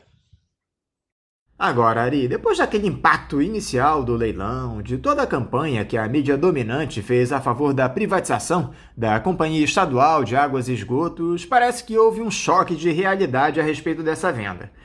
Aquela história dos 45 mil empregos que seriam gerados com o leilão da SEDAI e os investimentos de 30 bilhões de reais estão sem trocadilho e submergindo desse poço sem fundo. É verdade, né? O impacto do leilão, do acontecimento do leilão foi muito grande, né? E eles vinham lá com uma narrativa, o presidente do Banco Nacional de Desenvolvimento Econômico e Social, o BNDES, Montesano, falando que o governo iria gerar 45 mil empregos, que seriam investimentos da ordem de 30 bilhões. Olha, eu, com o conhecimento que tenho da empresa, da SEDAI, eu posso dizer ao nosso ouvinte que a SEDAI seria capaz de gerar esses 45 mil empregos, diretos e indiretos. Por que eu falo isso? Porque a SEDAI, como eu falei anteriormente, que agora, em 2020 e 2021, atinge a sua plena capacidade de investimento sem usar um único centavo do poder público, ou seja, ela tem disponível anualmente a cifra de 1 bilhão de reais, né, para investir na ampliação e melhoria dos sistemas, além da possibilidade de contratação de empréstimos junto a entidades como a Caixa Econômica e o próprio BNDES, né, sem mexer com nada da Fazenda Estadual. O que eu quero dizer com isso? Sem mexer com nenhum recurso do governo do Estado. A SEDAI tem capacidade de fazê-lo, então eu tenho certeza que a SEDAI seria perfeitamente capaz, teria todas as condições financeiras, contábeis e principalmente as condições do ponto de vista da engenharia e do saber produzido dentro da nossa empresa, com os nossos técnicos e engenheiros, de universalizar o saneamento, gerando emprego e renda em todos os 64 municípios nos quais atuamos. Bastando que para isso que fosse respeitado um planejamento estratégico, um plano de metas, construído, né, que já vinha sendo construído internamente e socializado com a população, para que cada um desses municípios tivesse aí a sua demanda, a sua necessidade atendida, priorizando, obviamente, através de um plano diretor, aqueles locais com maior necessidade de investimentos e fazendo a manutenção daqueles que já tiveram seus investimentos consolidados, como, por exemplo, a área da AP4, que é um dos grandes filões, que está sendo cobiçado pela iniciativa privada, onde a SEDAI já investiu mais de R$1 bilhão na construção e estruturação da rede de esgotamento sanitário, por exemplo. E é uma área que já recebe água em sua plenitude. Então, quando se fala na capacidade de investimento, nós estamos falando de investimentos sem retorno, ou seja, o retorno da SEDAI é o retorno social, é o retorno de poder universalizar. Mas, infelizmente, né, os órgãos de imprensa, né, televisivo, investiram pesado numa campanha para desconstruir a imagem da SEDAI. Não por acaso, durante o ano inteiro de 2020, praticamente, as reportagens, quando não diárias, eram semanais sobre a SEDAI para atacar a imagem da SEDAI, e imagem essa que eu falei foi consolidada ao longo dos últimos 45 anos. Portanto, é fundamental que a sociedade entenda, né, que talvez nós venhamos a pagar muito caro, falo nós enquanto sociedade, enquanto população, se esse processo de concessão, se esse leilão se consolidar, porque o leilão aconteceu, mas ele ainda não se consolidou porque existem uma série de etapas burocráticas e financeiras que não foram realizadas em função da insegurança jurídica. Portanto, é fundamental que a população permaneça organizada, aqueles que não entenderam passem a entender que empresário, ele não trabalha pela função social. O empresário trabalha pela questão do lucro econômico e do lucro financeiro. Portanto, não tem milagre, sabe? Não tem conto de fadas. As empresas privadas querem ganhar dinheiro vendendo água para você. E para eles ganharem dinheiro vendendo água para você, para nós, eles vão majorar na tarifa. Basta ver o serviço prestado pelo grupo Aegea em Cabo Frio. Eu faço um apelo às pessoas, vão pesquisar. Existe uma página no Facebook, e a maioria das pessoas tem Facebook, chama-se A Lagoa é Nossa.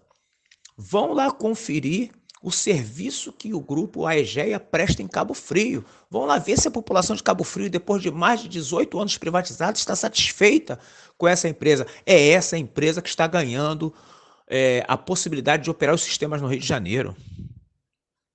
Então, a população precisa acordar, precisa despertar para isso, para lutar pelo seu direito, para exigir que a SEDAI, como empresa pública que tem obrigação de atender a população, que ela melhore a qualidade dos seus serviços, mas não entregar uma empresa como a SEDAI para os abutres da iniciativa privada. E o que é que vocês do Sindago estão fazendo para tentar reverter esse processo de entrega da SEDAI, Ari? Bem, o Sindago tem atuado em várias frentes, no campo jurídico e no campo político. No campo jurídico, nós estamos com ações diretas de inconstitucionalidade, com ações civis públicas, com ações populares, representações junto ao Ministério Público Estadual, junto ao Tribunal de Contas do Estado, que lamentavelmente passou pano, abriu mão da sua legitimidade de impedir esse leilão. É lamentável que uma instituição como o Tribunal de Contas do Estado do Rio de Janeiro tenha permitido que o leilão tenha seguido com esse edital repleto de falhas e com um edital que vai causar prejuízos ao erário público, porque ele desmonta a questão do subsídio cruzado e acaba com o benefício da imunidade tributária, benefício esse que gera economia para os cofres da SEDAI de 500 milhões ano, que obrigatoriamente são reinvestidos no sistema de ampliação de redes de água e esgotamento sanitário. E que, portanto, esses mesmos 500 milhões do benefício de imunidade tributária serão cobrados de todos nós pelas empresas privadas, porque elas não terão esse benefício, que o objetivo delas é o lucro financeiro e, portanto, os impostos terão que ser pagos. Mas, ainda voltando na questão das ações que estamos promovendo, eu fiz esse breve recorte da imunidade tributária, porque é importante, estamos com ações no Tribunal de Justiça do Estado do Rio de Janeiro, onde nós esperamos que o órgão especial possa ainda ter a sabedoria também de fazer valer o bom direito, assim como nós esperamos que o ministro do STF, Gilmar Mendes, deu uma decisão suspendendo os efeitos do leilão, visto que o seu colega de STF, o ministro Luiz Fux, ele rasgou o bom direito, ele rasgou a Constituição ao inovar e dizer que nenhum juiz de nenhuma instância inferior poderia proferir qualquer sentença sobre qualquer que fosse o argumento, por mais legítimo que fosse, para impedir a realização do leilão. E ele fez uma sentença vacina, porque ele cassou uma liminar, concedeu uma liminar para os privatistas e impediu que outros juízes decidissem, ferindo a própria autonomia do judiciário, de cada juiz. Então a gente espera que o ministro Gilmar Mendes, que é o relator do processo que está correndo no STF em relação à inconstitucionalidade e a questão também de uma falha do edital, que é o destino dos trabalhadores, que não há previsão nenhuma, não tem nada escrito no edital sobre o destino das mais de 3.800 famílias que vão ficar desempregadas em plena pandemia, né? A gente espera que o ministro Gilmar Mendes corrija esse lamentável erro proferido pelo ministro Luiz Fux. Então, no campo jurídico, muitas coisas ainda podem acontecer, com ações inclusive no Tribunal Regional do Trabalho, que visam esclarecer e preservar o direito do trabalhador. O trabalhador da SEDAI é um trabalhador que foi concursado, tem um projeto de vida feito na empresa, de uma dedicação exclusiva à empresa, e que, portanto, como todo trabalhador, merece o respeito dos tribunais.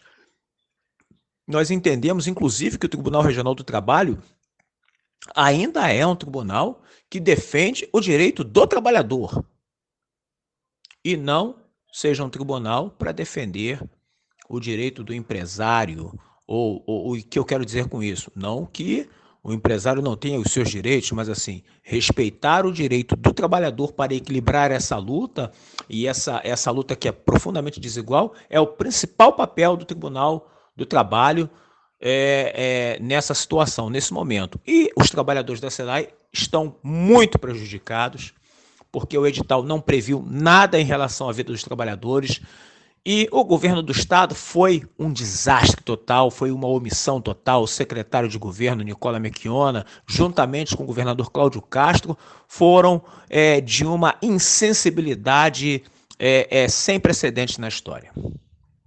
E no campo político, nós estamos ainda confiantes de que a Alerj faça valer o decreto-lei que suspendeu os efeitos do leilão, para que sejam corrigidos as incoerências e as incongruências do edital e para que o Rio de Janeiro possa pensar, inclusive, no regime de recuperação fiscal, que é uma outra luta, é uma outra história.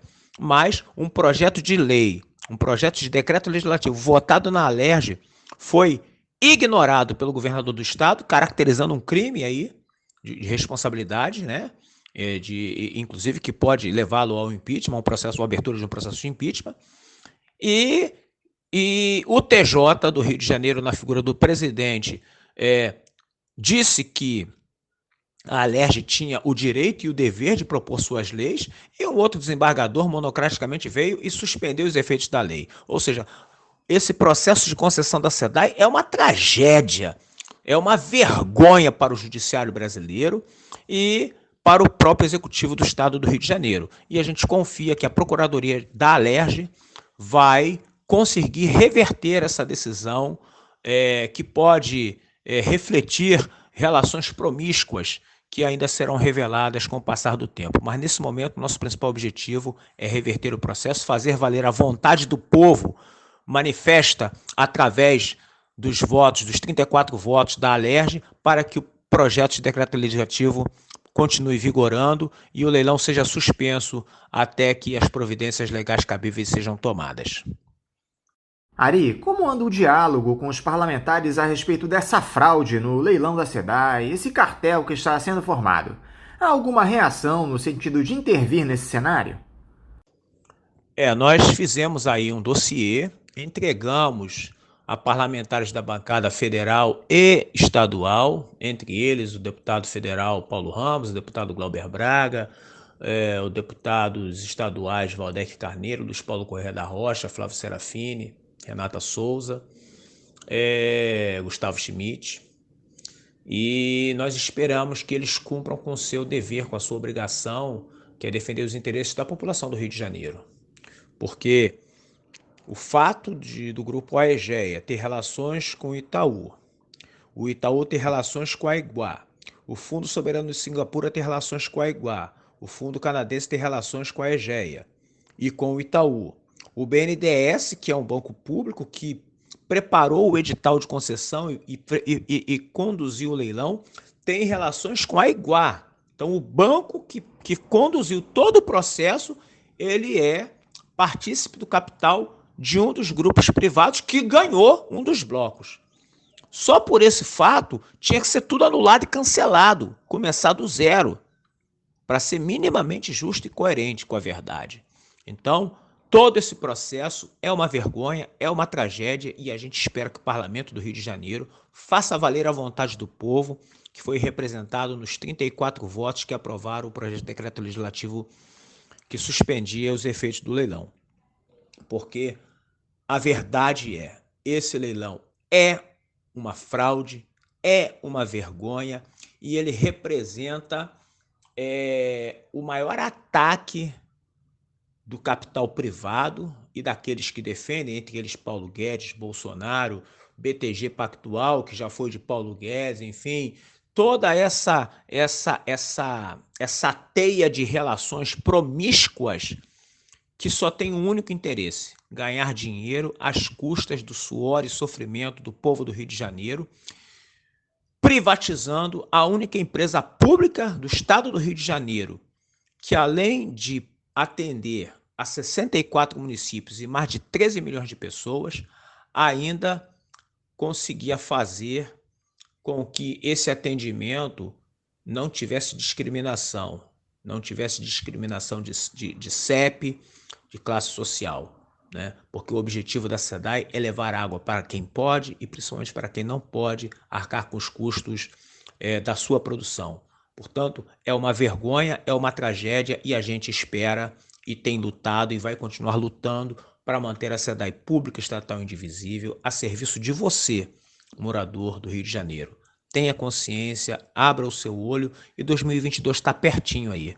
Vocês vão saber quem foram os políticos, prefeitos, vereadores, deputados e governadores e secretários que foram os seus algozes que estão tentando privatizar a sua água.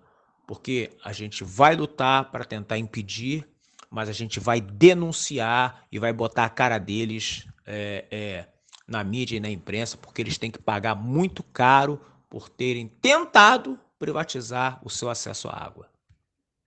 Para finalizar, Ari, qual é a expectativa de vocês do Sindágua para esse importante ato que será realizado amanhã, sábado, o Dia Nacional de Mobilizações, que marca a volta dos brasileiros às ruas para protestar contra esse genocida do Jair Bolsonaro? Olha, a nossa expectativa é muito grande. A gente, enquanto trabalhadores do saneamento, Aqui no Rio de Janeiro, a maioria da população não sabe, já são mais de 32 trabalhadores da SEDAI, trabalhadores e trabalhadoras que morreram em função do Covid, trabalhadores da linha de frente, trabalhadores que trabalham nos reparos, na operação, no comercial, que perderam a vida porque não pararam um único dia sequer de trabalhar para atender você, população do Rio de Janeiro. A despeito de toda a sabotagem, de toda a covardia, de toda a campanha negativa, os nossos trabalhadores estiveram e estão, né? Mesmo sob o risco do desemprego, do fantasma do desemprego, nós seguimos trabalhando para você, porque nós somos empregados do povo do Rio de Janeiro. Então a nossa expectativa é muito grande de que amanhã, dia 29 de maio, às 10 horas, todos estejam em frente ao Monumento Zumbi dos Palmares e os trabalhadores da SEDAI concentrados no prédio da SEDAI para um grande ato em defesa da vida, um ato pelo fora Bolsonaro, fora Guedes, um ato pela vacina para todos já, um ato contra a PEC 32 da reforma administrativa, que vai trazer ainda mais sofrimento para a população. E essa mídia golpista, essa imprensa marrom, ela segue nessa campanha espúria e vergonhosa, tentando atacar o servidor público. Servidor público esse que segue salvando vidas, porque é o Sistema Único de Saúde que está mantendo a vida das pessoas, que está fazendo com que as pessoas ultrapassem essa pandemia. Os meus sinceros respeitos a todas as mais de 452 mil famílias que choram a perda de seus entes queridos. A minha solidariedade a todos os profissionais de saúde que têm feito uma luta brava e aprendam a lição e tenham consciência. Esse projeto de Bolsonaro e Guedes é um projeto que leva sofrimento a todos, sem distinção, e vocês estão exauridos do trabalho, porque há uma campanha para que mais brasileiros morram, há o negacionismo da doença, e é lamentável que a gente veja médicos defendendo a cloroquina. Portanto, o ato de amanhã é um ato fundamental de luta contra a tentativa de dilapidação do patrimônio nacional, contra a privatização do sistema Eletrobras, da Casa da Moeda, da Petrobras, enfim, contra toda sorte de tentativa de ataque ao direito dos trabalhadores e, no nosso caso em particular, contra a privatização da SEDAI, que representa a privatização do acesso à água e a privatização da vida. Portanto, amanhã, todos às 10 horas, num grande ato para mostrarmos que o Brasil defende a democracia, o Brasil é muito, muito superior a todos esses ataques e nós temos uma nação para reconstruir e vamos, a partir do dia 29, botar o povo na rua, porque o povo na rua é sinal que esse governo é mais perigoso que o vírus. Então, fora Bolsonaro, por um país democrático, por um Brasil que trabalhe para o seu povo, para a sua população, pela nossa soberania, pela água, pela garantia do acesso à água para todos e todas, e por uma SEDAI pública estatal indivisível. Eu deixo aqui o meu convite a todos e todas para que façamos presentes com álcool em gel, máscara, distanciamento social, mas vamos botar um grande ato em defesa do nosso Brasil, o Brasil que é de todos nós e não de poucas aves de rapina como está sendo nesse momento. Ari Girota, mais uma vez, muito obrigado por você dialogar conosco aqui no Faixa Livre. Eu quero desejar sorte a vocês do Sindágua nessa luta para tentar reverter a privatização da SEDAI. Também desejar um bom ato para vocês amanhã. Deixar aqui o meu abraço e te desejar um ótimo fim de semana.